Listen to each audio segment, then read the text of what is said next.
Welcome to the WION podcast. In this episode, we explore why Meta's ambitious AI cloud strategy sparked excitement before investors questioned soaring costs, fierce competition, and Mark Zuckerberg's familiar playbook faced new limits today together. For most of his career, Mark Zuckerberg built success by adopting ideas that had already proven themselves. Features inspired by Snapchat helped Instagram stories grow to more than 500 million daily users. Reels turned short videos into one of Meta's fastest-growing revenue drivers, and the acquisition of WhatsApp transformed it into one of the world's most important messaging platforms. The strategy seemed simple: find what works, scale it quickly, and win. But this time, the company is trying to copy something far more complex: a global cloud computing business. Reports revealed that Meta was exploring an internal project called Meta Compute, which would rent spare artificial intelligence computing power to outside customers and compete with major cloud providers.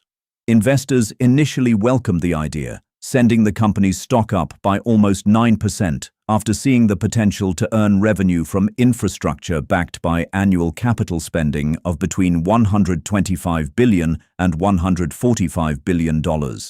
That optimism faded quickly.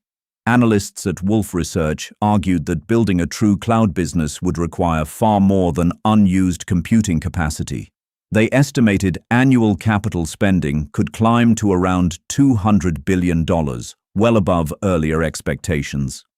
Even more concerning, the spending would come long before meaningful cloud revenue arrived, squeezing profits and possibly forcing the company to raise outside funding. As investors absorbed those costs, the stock dropped about 5% the very next day. Competition also intensified almost immediately. SoftBank announced a new venture that plans to rent artificial intelligence chips and data center capacity, with OpenAI reportedly among its early customers. The rapid arrival of another rival highlighted how easily this business model could be copied, making it difficult to build a lasting competitive advantage. Analysts also questioned whether the company even has spare computing power to sell. Today, it still buys graphics processors and data center capacity from suppliers because its own artificial intelligence demands exceed its available resources. That means becoming a major cloud provider would require building an entirely new layer of infrastructure instead of simply renting out unused capacity. The ripple effect spread across the industry.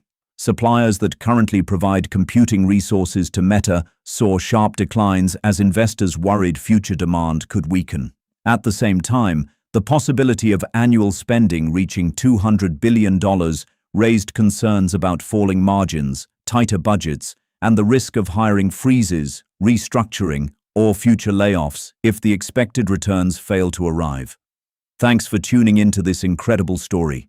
If this episode resonated with you, don't forget to hit the like and subscribe button for more captivating stories to come.